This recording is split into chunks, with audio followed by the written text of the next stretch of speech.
ان کلمات کا مطلب یہ ہے کہ جیسے بھی حالات آ جائیں، ہمیں حالات تو آئیں گے اللہ کے ماننے والوں پر، محمد رسول اللہ کو ماننے والوں پر، دین اسلام کو ماننے والوں پر، لیکن اس پر اطمینان رہے۔ کیسے بھی حالات آئیں ہمیں برداشت کرنا ہے، کیسے بھی حالات آئیں ہمیں ان کا سامنا کرنا ہے، کیسے بھی حالات آئیں، لیکن یہ 3 نعمتیں ہم نہیں چھوڑ سکتے۔ کیسے بھی حالات آئیں،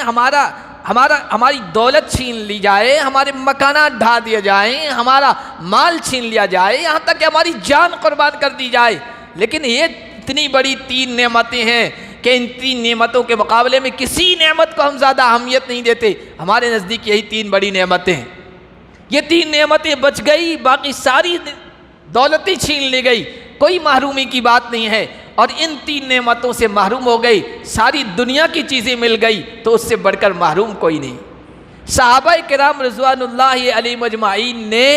اسی بات کا اظہار کیا تھا، اسی بات کا اعلان کیا تھا۔ تمام تر حالات کے باوجود وہ کہتے رہے ہم اللہ پر راضی ہیں، اللہ کو نہیں چھوڑ سکتے، اس پر ایمان کو نہیں چھوڑ سکتے، دین اسلام کو نہیں چھوڑ سکتے ہیں، محمد رسول اللہ کا دامن نہیں چھوڑ سکتے ہیں۔ لوگ جمع ہوئے، لوگوں نے ڈرایا، نہیں چھوڑو گے تو یہ ہو جائے گا، وہ ہو جائے گا، یہ کر دیا جائے گا، لیکن نے کہا نہیں، ہم تو اس پر راضی ہیں۔ اب دیکھیے 4 پارے میں اللہ تعالیٰ نے بیان فرمایا ہے، اللہ نے بیان فرمایا کہ ان الناس قد جمعوا لکم فاخشوہم فزادہم ایمانا، لوگوں نے ان کو ڈرایا کہ دیکھو ساری دنیا اکٹھی ہو گئی ہے، ساری حکومتوں اقتدار والے اور ان کے چلے چپاٹے تمہیں ملیا میٹ کرنے پر، نام و نشان ختم کرنے پر اکٹھے ہو گئے ہیں، فخشوہم، ڈر جاؤ، پیچھے ہٹ جاؤ، اللہ کو چھوڑ دو، محمد کی غلامی کو چھوڑ دو، دین اسلام کو چھوڑ دو، ورنہ مٹا دیے جاؤ گے، فخشوہم۔ لیکن صحابہ نے کیا کہا، ان کی زبان پر کیا جملے آئے، فزادہم ایمانا، جتنا ان کو ڈرایا گیا اس چیز نے ان کے ایمان میں اضافہ کر دیا،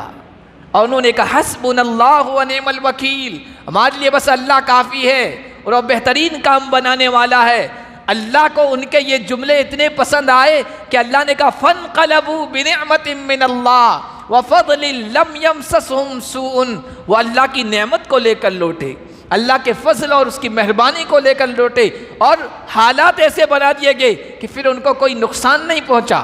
اللہ نے نقصان سے بھی بچا لیا، اپنے فضل اور مہربانی سے بھی نواز دیا، لم یمسسہم سوء، کوئی تکلیف بھی انہیں نہیں پہنچی۔ اس کے بالمقابل جو منافق قسم کے لوگ تھے، دوغلے قسم کے لوگ تھے، ایمان پر انہیں اطمینان نہیں تھا، محمد کی غلامی پر اطمینان نہیں تھا، دین اسلام پر فخر و ناز نہیں تھا، منافق قسم کے لوگ، وہ ایسے حالات میں گھبرا گئی، اندر کی بات ان کی زبان پر آ گئی، اور حالات اور آزمائشی تو لائی جاتی ہے اس لیے کہ پرکھا جائے کون کتنا مضبوط ہے۔ جب حالات بنے تو منافق کہنے لگے ھذا ما وعدنا اللہ ورسولہ الا غرورا، ما وعدنا اللہ ورسولہ الا غرورا، ہمیں تو قرآن میں بتایا گیا، حدیث میں بتایا گیا، بتانے والوں نے بتایا، تقریر کرنے والوں نے تقریر کی، تم ہی کامیاب رہو گے اگر پکے مومن ہو، تو یہ حالات کیوں آ رہے ہیں؟ اس کا مطلب سب نے ہمیں دھوکہ کیا، سب نے ہمارے ساتھ دھوکہ کیا، رسول اللہ نے بھی، قرآن نے بھی، دین نے بھی۔ منافق اس طرح کے حالات میں کہنے لگے، لیکن جو ایمان والے تھے ان کے بھی اللہ نے کلمات نقل کیے ہیں کہ ما زادہم، وہ کہنے لگے صدق اللہ ورسولہ، اللہ اس کے رسول نے سچ کہا، حالات آئیں گے، وما زادہم الا ایمانا و تسلیما، اور اس طرح کے حالات نے ان کے ایمان میں، ان کی فرما برداری میں، ان کے اسلام میں اور اللہ اس کے رسول کی تابعداری میں اضافہ کر دیا۔ جس طرح حالات سخت ہوتے چلے گئے وہ اپنے دین پر مضبوط ہوتے چلے گئے، محمد کی غلامی کے دامن کو مضبوط سے مضبوط تر پکڑنے میں مضبوط ہوتے چلے گئے، اور دین اسلام پر فخر کرنے لگے۔ اہل ایمان کا ہمیشہ سے یہ وتیرہ رہا۔ میرے محترم بزرگوں اور عزیز دینی بھائیوں،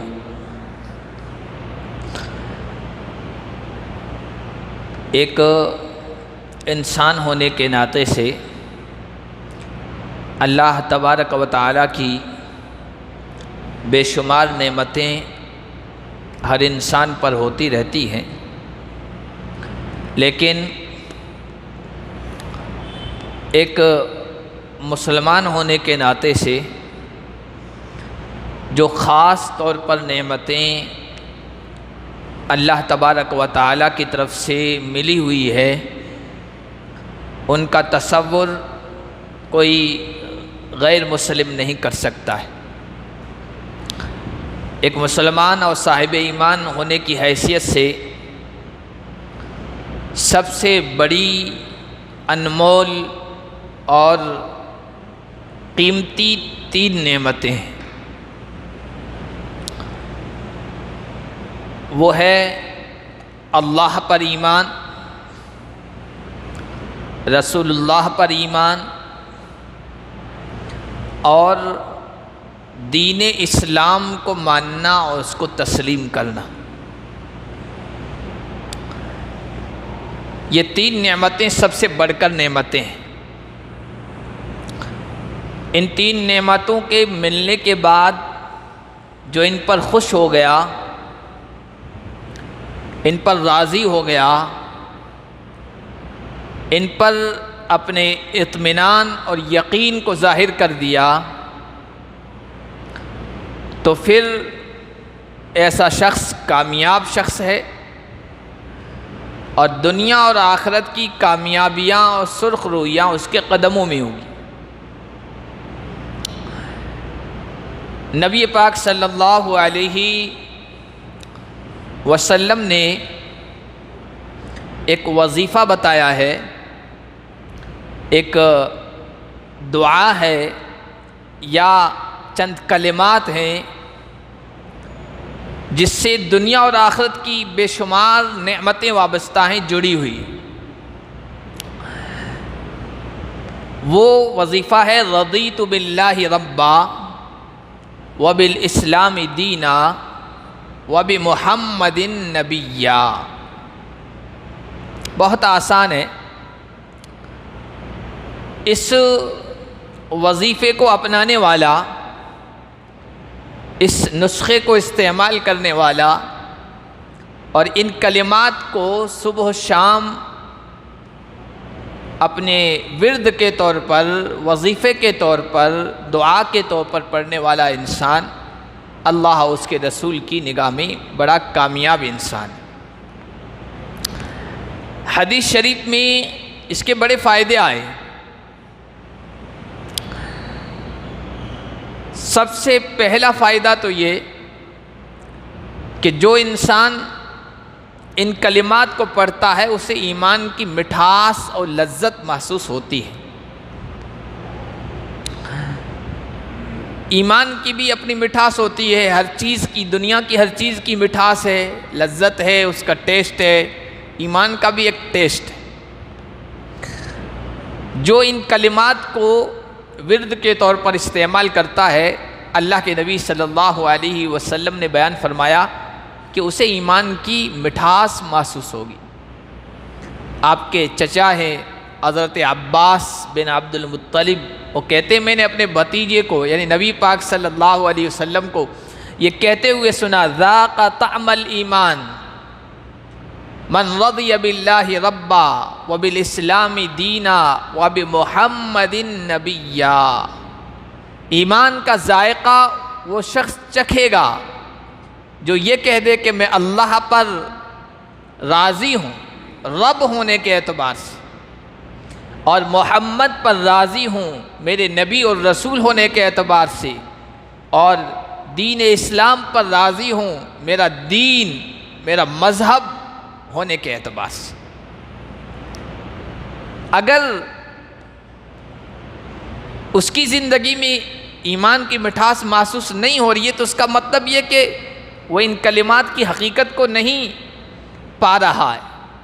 اور عملی زندگی میں اس کے اندر یہ چیزیں نہیں ہیں۔ ورنہ یہ ہو ہی نہیں سکتا کہ جو آدمی ان 3 باتوں کا اظہار کرے، ان 3 باتوں کا اعلان کرے اور وہ ایمان کی مٹھاس محسوس نہ کرے۔ سب سے پہلا فائدہ ان کلمات کے پڑھنے کا یہ ہے۔ دوسرا جو فائدہ ہے وہ اللہ کے نبی صلی اللہ علیہ وسلم نے ارشاد فرمایا کہ ان کلمات کے پڑھنے والے انسان کے گناہ معاف کر دیے جاتے ہیں۔ گناہ معاف ہونا یہ ایک مسلمان کے لیے سب سے بڑی دولت، سب سے بڑی سعادت کی بات ہے۔ گناہ معاف ہو گئے، وہ اللہ کی رحمت کے حقدار بن گئے، اللہ کی رحمت کے اور اس کی نعمتوں کے مستحق بن گئی۔ حدیث شریف میں آیا، نبی پاک صلی اللہ علیہ وسلم نے ارشاد فرمایا، من قال حین سمع المؤذن، جب مؤذن کو اذان کہتے ہوئے سنے، مؤذن جب اذان کہہ دے اور اس موقع پر جو بندہ یہ کہہ دے اشہد ان لا الہ الا اللہ واشہد ان محمدا عبدہ ورسولہ رضیت باللہ ربا وبالاسلام دینا وبمحمد نبی صلی اللہ علیہ وسلم، مؤذن کے اذان کہتے ہوئے مؤذن کو سن لے، اس کے بعد کہ میں گواہی دیتا ہوں کہ بس اللہ ایک ہے، میں گواہی دیتا ہوں کہ محمد اس کے بندے اور اس کے رسول ہیں، اور میں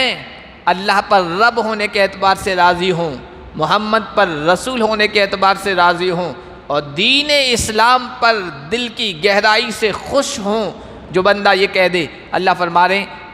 رسول اللہ فرماتے ہیں کہ اس کے تمام گناہ معاف کر دیے جاتے ہیں۔ مختصر سا وظیفہ ہے، مختصر سے کلمات ہیں، اور ایسے کلمات بھی نہیں جو یاد نہ ہو پائیں، جو چھوٹے سے چھوٹے ایمان والے ایک بچے کو بھی یاد ہوتے، لیکن عملی زندگی میں ہمیں ان کو پڑھنے میں، ان کو برتنے میں، ان کو استعمال کرنے میں ہم غفلت برتتے ہیں، جس کی وجہ سے اتنے بڑے ثواب سے ہم محروم کر دیے جاتے ہیں۔ یہ دو فائدے ہوئے ان کلمات کے پڑھنے کے۔ تیسرا فائدہ اللہ کے نبی صلی اللہ علیہ وسلم نے ارشاد فرمایا کہ ان کلمات کے اندر اللہ تعالیٰ نے یہ تاثیر رکھی ہے کہ اگر کوئی حکومت والا، کوئی اقتدار والا، کوئی کرسی والا، کوئی طاقت و قوت رکھنے والا، کوئی ظالم و جابر آپ پر ظلم کرنا چاہتا ہے اور آپ وہاں پر ان کلمات کو پڑھ لیتے ہیں، تو اللہ تعالیٰ اس کے ظلم سے اور اس کے جبر سے آپ کو محفوظ کر دے گا۔ حدیث شریف میں آیا، من خاف من امیر ظلما، جو کسی امیر، کسی صاحب اقتدار، کسی صاحب حکومت، کسی ظالم و جابر شخص کے ظلم و زیادتی کا اندیشہ رکھتا ہو، ڈر رکھتا ہو، اور اس کے سامنے اس موقع پر ان حالات میں وہ آدمی یہ کلمات کہے کہ رضیت باللہ ربا وبالاسلام دینا وبالقرآن حکما وعدلا حکما و اماما الا انجاہ اللہ من، جو کسی امیر سے ظلم کا اندیشہ کرے اور کہے کہ میں اللہ پر رب ہونے کے اعتبار سے راضی ہوں، محمد پر رسول ہونے کے اعتبار سے راضی ہوں، اور قرآن پر حکم، فیصلہ کرنے والا، امام ہونے کے اعتبار سے راضی ہوں، تو اللہ تعالیٰ اسے اس کے ظلم سے نجات عطا فرمائے۔ اب یہ صرف چند کلمات نہیں، الفاظ نہیں ہیں، یہ پڑھنے والا گویا یہ اعلان کر رہا ہے کہ تو اپنی عمارت پر، تو اپنی کرسی پر، تو اپنے اقتدار پر، تو اپنی طاقت و قوت پر ناز کر رہا ہے، اور اس کے نشے میں مست ہو کر مجھ پر ظلم کرنا چاہتا ہے، تو میں تو اللہ پر جو میرا رب ہے اس کی پناہ لے رہا ہوں، رب ہونے کے اعتبار سے اس پر اپنی خوشی کا اظہار کر رہا ہوں، وہ مجھے تیرے ظلم سے نجات عطا فرمائے گا۔ وہ اگر مجھے اپنی پناہ میں لے، تیری کسی کی طاقت نہیں ہے کہ وہ ظلم کر سکے۔ وَبِمُحَمَّدٍ نَبِيًّا، اور تو اپنی سلطنت پر، اپنی حکومت پر فخر کر رہا، تکبر کر رہا، اس کے نتیجے میں مجھ پر زیادتی کرنا چاہتا ہے۔ میں محمد عربی سلطان مدینہ، محمد عربی کی سلطنت میں آنے پر خوش ہوں اور راضی ہوں، اور محمد کے غلام کبھی ناکام نہیں ہوتے ہیں، نامراد نہیں ہوتے ہیں۔ میرا رب محمد کی غلامی میں آنے کے نتیجے میں تیرے ظلم سے نجات دے گا، اور تو اپنے قانون کی وجہ سے مجھ پر ظلم کرنا چاہتا ہے، تو میں نے تو اللہ کے اتارے ہوئے قرآن اور دین اسلام کو قانون کے طور پر تسلیم کر لیا ہے۔ جس اللہ نے اس قرآن کو اتارا ہے، اس دین اسلام کو اتارا ہے، یہ بھی ایک قانون ہے، ایک رول ہے، اس کو اپنانے کے نتیجے میں میں اس پر راضی ہوں، خوش ہوں، اور وہ اللہ مجھے ہر ظلم اور ہر زیادتی سے نجات عطا فرمائے گا۔ تو تیسرا فائدہ ان کلمات کے پڑھنے کا یہ ہے، اللہ ظالم کے ظلم سے نجات عطا فرمائے گا۔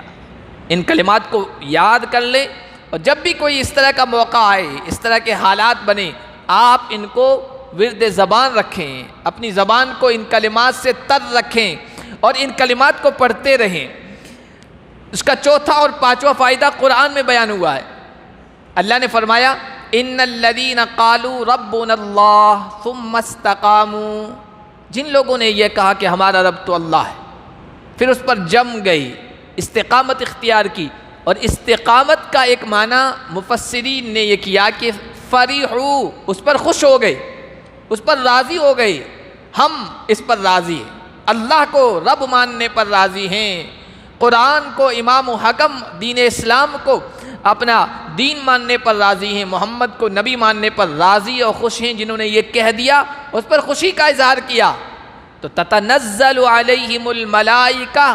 اللہ کی طرف سے فرشتے ان کی مدد و نصرت کے لیے اترتے ہیں۔ اور یہ اللہ کا اصول ہے، آدم سے لے کر میدان بدر تک، میدان بدر سے لے کر آج تک یہ اللہ کا اصول ہے۔ جو بندے یہ کہہ دیں بس ہم تو اس پر راضی ہیں، اللہ کی مدد ان کے لیے اترتی ہے، ضرور اس کی نصرت اترتی ہے، اللہ کی معیت میں وہ رہتے ہیں۔ اور جب اس دنیا سے جانے کا ٹائم آتا ہے تو ان کلمات کے پڑھنے کا ایک فائدہ یہ ہے کہ فرشتے تسلی دیتے، اطمینان دلاتے ہیں اور اسے سکون پہنچاتے ہیں۔ وہ کہتے ہیں اللہ تخافوا ولا تحزنوا وابشروا بالجنۃ التی کنتم توعدون، ڈرو نہیں، غم نہ کرو، پیچھے جو کوئی کوتاہیاں ہو چکی ہے ان کا غم نہ کرو، اور آگے کیا ہونے والا اس سے بھی ڈرو نہیں، اندیشہ نہ کرو، اس جنت کی خوشخبری ہو تمہیں جس کا تم سے وعدہ کیا جاتا تھا۔ یہ چوتھا اور پانچواں فائدہ ان کلمات کو پڑھنے کا قرآن کریم میں اللہ نے بیان فرمایا ہے۔ چھٹا فائدہ، عذاب قبر سے نجات ملتی۔ اس دنیا سے چلے جانے کے بعد سب سے پہلی منزل آخرت کی وہ قبر ہے۔ قبر میں اگر سکون مل گیا تو بعد کے مرحلے آسان، قبر میں سہولت آسانی تو بعد کے مرحلوں میں آسانی، اور وہاں پکڑا گیا تو پتہ نہیں پیچھے کتنے خطرناک قسم کے عذاب اس کے لیے تیار۔ قبر کے عذاب سے نجات مل گئی تو سمجھو شخص انسان کامیاب ہے۔ اب ان کلمات کے پڑھنے سے قبر کے عذاب سے نجات مل جاتی ہے۔ کیوں؟ کہ جو بندہ زندگی بھر یہ کہتا ہے کہ میں اللہ کو رب مانتا ہوں، محمد کو نبی مانتا ہوں، دین اسلام کو اپنا دین مانتا ہوں، اس پر خوش ہوں، اس پر مجھے فخر ہے، اس پر مجھے ناز ہے، اس پر مجھے یقین ہے، اس پر مجھے اطمینان ہے، تو جب قبر میں جائے گا تو آپ نے سب نے سنا ہوگا، قبر میں سب سے پہلا سوال ہوتا ہے من ربک، بتاؤ تمہارا رب کون ہے؟ زندگی بھر جو اعلان کرتا رہا میرا رب تو اللہ ہے، میں اس پر راضی ہوں، میں اس پر خوش ہوں، وہ فوراً جواب دے دے گا۔ دوسرا سوال ہوگا ما دینک، تیرا دین کیا ہے؟ جو بندہ ہمیشہ یہ اعلان فخر کے ساتھ کرتا ہو رضیت بالاسلام دینا، میں دین اسلام کو ماننے پر ہر طرح سے خوش ہوں، کیسے بھی حالات آئیں، کتنی بھی آزمائشیں آئیں، کتنے بھی مصائب آئیں، کتنی بھی رکاوٹیں کھڑی ہو جائیں، مجھے دین اسلام پر فخر ہے، میں اس پر راضی ہوں، مجھے اس پر ناز ہے، گرو ہے مجھے۔ جو بندہ زندگی بھر یہ کہتا آیا ہو تو قبر میں جیسا ہی ادھر سے سوال ہوگا جھٹ سے جواب دے گا دینی الاسلام، میرا دین تو اسلام ہے۔ اور تیسرا سوال ہوگا یہ شخصیت محمد رسول اللہ کی شخصیت یہ کون ہے؟ تو جو بندہ زندگی پر اعلان کرتا آیا کہ میں محمد کو نبی ماننے پر راضی ہوں، اس کی زبان سے فوراً جواب نکلے گا یہ تو ہمارے نبی محمد رسول اللہ صلی اللہ علیہ وسلم ہی۔ یہ تین جواب دے دیے گئے، عذاب قبر سے آپ کو نجات مل گئی، اور پھر جنت کے مناظر دکھا دیے جاتے ہیں، جنت کی جو مہمانی ہے اس کی ایک جھلک دکھلا دی جاتی ہے، ایک کھڑکی کھول دی جاتی ہے، وہاں سے جنت کے سارے نظارے دکھا دیے جاتے ہیں۔ اس سے بڑھ کر اور کیا کامیابی ہوگی ایک ایمان والے بندے کے لیے؟ اور یہ کامیابی مل رہی ہے صرف 3 جملوں پر، رضیت باللہ ربا وبالاسلام دینا وبمحمد نبیا. 3 جملے ہیں چھوٹے سے، اور اتنے سارے ان کے فائدے ہیں، اتنے سارے اس کے نفع ہیں، دنیا کے بھی اور آخرت کے بھی. عذاب قبر سے نجات مل جائے گی. 7واں جو فائدہ ہے، قیامت کے دن نبی علیہ الصلاۃ والسلام بھی خوش ہوں گے. ایک تو یہ کہ ہم خوش ہیں نبی پر، صرف اتنا کافی نہیں ہے، سامنے والا بھی تو خوش ہونا چاہیے. جب قیامت کے میدان میں ملاقات ہوگی وہاں نبی پاک صلی اللہ علیہ وسلم سے، تو آپ صلی اللہ علیہ وسلم بھی ایسے بندے سے خوش ہوں گے. بخاری شریف کی روایت ہے، حضرت انس بیان کرتے ہیں اللہ کے نبی صلی اللہ علیہ وسلم نے ایک مرتبہ ظہر کی نماز پڑھائی. ظہر کی نماز پڑھانے کے بعد آپ ممبر پر جلوہ افروز ہوئے. پھر آپ نے تقریر کی، قیامت کا ذکر کیا، قیامت کے مناظر بیان کیے، بڑی تفصیل کے ساتھ باتیں بیان کی. پھر اس کے بعد کہا تمہیں جو کچھ پوچھنا ہے پوچھو، تمہیں جو کچھ سوال کرنا ہے سوال کرو. تو صحابہ نے سوال کیے. کچھ صحابہ نے ایسے سوالات کیے جو مناسب نہیں تھے، نامناسب سوالات کر لیے. اللہ کے نبی کو اس میں غصہ آ گیا، چہرہ سرخ ہو گیا. حضرت عمر رضی اللہ تعالیٰ عنہ نے یہ سارا منظر دیکھا تو کھڑے ہو گئے اور گھٹنے ٹیک کر گھٹنوں کے بل بیٹھ گئے. گھٹنوں کے بل بیٹھنا یہ عاجزی معافی کا ایک انداز ہے. گھٹنوں کے بل بیٹھ گئے، اور گھٹنوں کے بل بیٹھنے کے بعد یہ جملے کہے، رضینا باللہ ربا وبالاسلام دینا وبمحمد نبیا. ہم اللہ پر رب ہونے کے اعتبار سے راضی ہیں، دین اسلام پر دین ہونے کے اعتبار سے راضی ہیں، اور محمد پر رسول ہونے کے اعتبار سے راضی ہیں. یہ اعلان کیا تو اللہ کے نبی صلی اللہ علیہ وسلم جو غصے میں آپ کا چہرہ سرخ ہو رہا تھا اور بہت زیادہ غصے میں تھے، آپ کا جو جلال تھا وہ جمال میں تبدیل ہو گیا.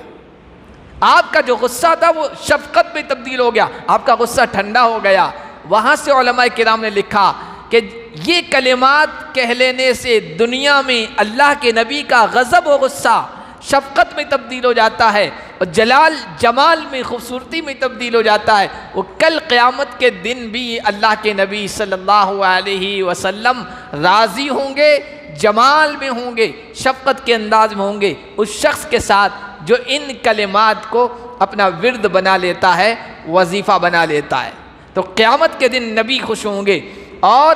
اللہ بھی قیامت کے دن خوش ہوں گے. نبی بھی خوش، اللہ بھی خوش. اور کیا چاہیے؟ اللہ کے نبی صلی اللہ علیہ وسلم نے ارشاد فرمایا، اللہ فرماتے ہیں کہ جو آدمی اس بات کا اعلان کرے ہین یمسی و ہین یصبح، صبح و شام، صبح کے وقت بھی شام کے وقت بھی، کیا کہے؟ رضیت باللہ ربا وبالاسلام دینا وبمحمد نبیا. اللہ پر رب ہونے کے اعتبار سے راضی ہوں، محمد پر نبی ہونے کے اعتبار سے راضی ہوں، دین اسلام کو دین ماننے کے اعتبار سے راضی خوش ہوں، اور اس پر مجھے فخر ہے، اس پر مجھے اطمینان ہے. الا کان حقا علی اللہ ان یرضیہ یوم القیامہ. اللہ فرماتے ہیں، اللہ کے نبی فرماتے ہیں، اللہ پر حق بن جاتا ہے کہ اللہ قیامت کے دن ایسے بندے کو خوش کر دے گا. اور اللہ خوش کرنے پہ آئے تو کیا کیا نعمتیں ملے گی ہم تصور بھی نہیں کر سکتے، ہم سوچ بھی نہیں سکتے. تو نبی بھی خوش، اللہ بھی خوش، اور پھر دونوں خوش ہو گئے تو پھر جنت واجب ہو گئی. اس کا جو 9واں فائدہ ہے وہ ہے جنت کا واجب ہونا. یہ بھی حدیث میں آیا، من قالا، جو آدمی یہ کہے رضیت باللہ ربا وبالاسلام دینا وبمحمد نبیا وجبت لہ الجنہ، اس پر جنت واجب ہو گئی. اور 10واں فائدہ یہ ہے کہ جنت واجب ہو گئی، جنت میں داخلے کا ملنا، جنت میں انٹری ہو جانا، یہ بھی بہت بڑی سعادت کی بات ہے. لیکن جنت میں آپ کا داخلہ اس انداز سے ہو کہ محمد عربی کے ہاتھ میں آپ کا ہاتھ ہو اور آپ کا عالی شان ساتھ ہو، کیا کہنے، نبی کے ہاتھ میں آپ کا ہاتھ ہو اور جنت میں جا رہے ہو، اس سے بڑھ کر اور کیا سعادت ہوگی. اللہ کے نبی نے فرمایا، من قال اذا اصبح، جب کبھی کوئی صبح کرے اور اس وقت یہ کہے کہ رضیت باللہ ربا وبالاسلام دینا وبمحمد نبیا لآخذن بیدہ حتی ادخلہ الجنہ، جو آدمی ہر روز صبح کے وقت اس بات کا اعلان کرتا ہے، ان کلمات کو پڑھتا ہے، میں ضرور اس کا ہاتھ پکڑوں گا اور اسے اپنے ساتھ جنت میں داخلہ دوں گا۔ مختصر سے کلمات، مختصر سا وظیفہ، دنیا اور آخرت کے اتنے فائدے، لیکن ہم میں سے کتنے ہوں گے جو صبح و شام ان کلمات کو پڑھتے ہوں گے؟ دوسرے وظیفے ہم پڑھ لیتے ہیں جو انسانوں نے اپنے تجربے کی بنیاد پر کہے، حدیثوں میں ان کا زیادہ تذکرہ نہیں آیا ہے۔ یہ تو وہ کلمات 10 فائدے ہیں جو صحیح حدیثوں میں ہیں، صحیح حدیثوں میں، بخاری اور مسلم اور دوسری کتابوں کی صحیح حدیثیں ہیں جو میں نے آپ کے سامنے نقل کی ہے، مختصر سے جملے ہیں، اتنے سارے فائدے ہیں۔ محروم ہی شخص ہوگا، حقیقی محروم جو ان سے محروم ہو جائے۔ اب ان کلمات کا مطلب کیا ہے؟ ان کلمات کا مطلب یہ ہے کہ جیسے بھی حالات آ جائیں، ہمیں حالات تو آئیں گے اللہ کے ماننے والوں پر، محمد رسول اللہ کو ماننے والوں پر، دین اسلام کو ماننے والوں پر، لیکن اس پر اطمینان رہے۔ کیسے بھی حالات آئیں ہمیں برداشت کرنا ہے، کیسے بھی حالات آئیں ہمیں ان کا سامنا کرنا ہے، کیسے بھی حالات آئیں، لیکن یہ 3 نعمتیں ہم نہیں چھوڑ سکتے۔ کیسے بھی حالات آئیں، ہماری دولت چھین لی جائے، ہمارے مکانات ڈھا دیے جائیں، ہمارا مال چھین لیا جائے، یہاں تک کہ ہماری جان قربان کر دی جائے، لیکن یہ اتنی بڑی 3 نعمتیں ہیں کہ ان 3 نعمتوں کے مقابلے میں کسی نعمت کو ہم زیادہ اہمیت نہیں دیتے۔ ہمارے نزدیک یہی 3 بڑی نعمتیں ہیں۔ یہ 3 نعمتیں بچ گئی، باقی ساری دولتیں چھین لی گئی، کوئی محرومی کی بات نہیں ہے، اور ان 3 نعمتوں سے محروم ہو گئی، ساری دنیا کی چیزیں مل گئی تو اس سے بڑھ کر محروم کوئی نہیں۔ صحابہ کرام رضوان اللہ علیہم اجمعین نے اسی بات کا اظہار کیا تھا، اسی بات کا اعلان کیا تھا۔ تمام تر حالات کے باوجود وہ کہتے رہے ہم اللہ پر راضی ہیں، اللہ کو نہیں چھوڑ سکتے، اس پر ایمان کو نہیں چھوڑ سکتے، دین اسلام کو نہیں چھوڑ سکتے ہیں، محمد رسول اللہ کا دامن نہیں چھوڑ سکتے ہیں۔ لوگ جمع ہوئے، لوگوں نے ڈرایا، نہیں چھوڑو گے تو یہ ہو جائے گا، وہ ہو جائے گا، یہ کر دیا جائے گا، لیکن نے کہا نہیں، ہم تو اس پر راضی ہیں۔ اب دیکھیے 4 پارے میں اللہ تعالیٰ نے بیان فرمایا ہے، اللہ نے بیان فرمایا کہ ان الناس قد جمعوا لکم فاخشوہم فزادہم ایمانا، لوگوں نے ان کو ڈرایا کہ دیکھو ساری دنیا اکٹھی ہو گئی ہے، ساری حکومتوں اقتدار والے اور ان کے چلے چپاٹے تمہیں ملیا میٹ کرنے پر، نام و نشان ختم کرنے پر اکٹھے ہو گئے ہیں، فخشوہم، ڈر جاؤ، پیچھے ہٹ جاؤ، اللہ کو چھوڑ دو، محمد کی غلامی کو چھوڑ دو، دین اسلام کو چھوڑ دو، ورنہ مٹا دیے جاؤ گے، فخشوہم۔ لیکن صحابہ نے کیا کہا، ان کی زبان پر کیا جملے آئے، فزادہم ایمانا،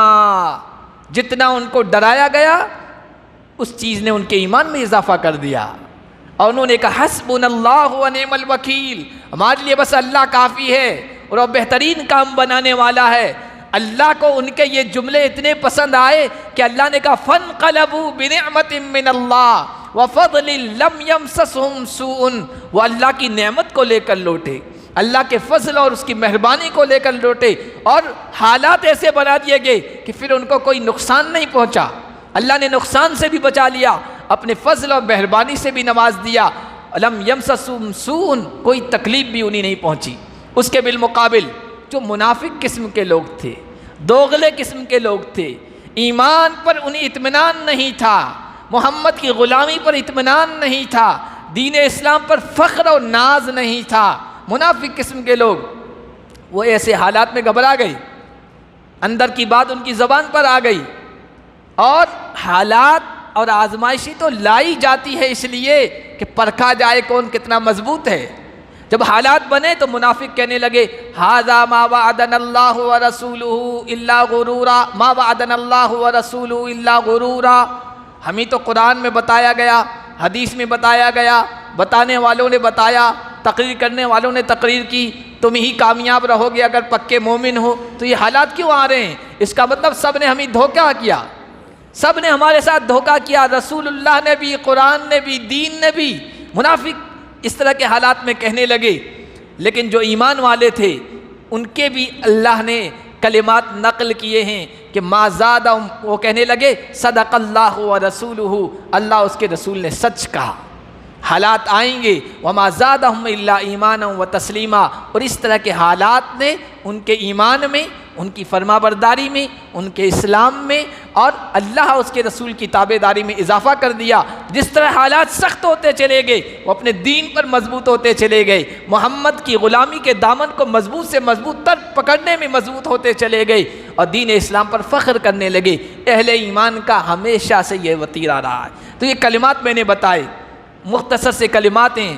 10 اس کے بڑے فائدے میں نے بتائے، دنیا کے بھی فائدے ہیں، آخرت کے بھی فائدے ہیں، اور مزید یہ کہ اسلام اور ایمان کی اور محمد الرسول اللہ صلی اللہ علیہ وسلم کی غلامی پر فخر کا اظہار ہے، ناز کا اظہار ہے۔ اللہ تبارک و تعالی ہمیں ان کلمات کو پڑھنے کی، اپنانے کی اور عملی طور پر اختیار کرنے کی توفیق عطا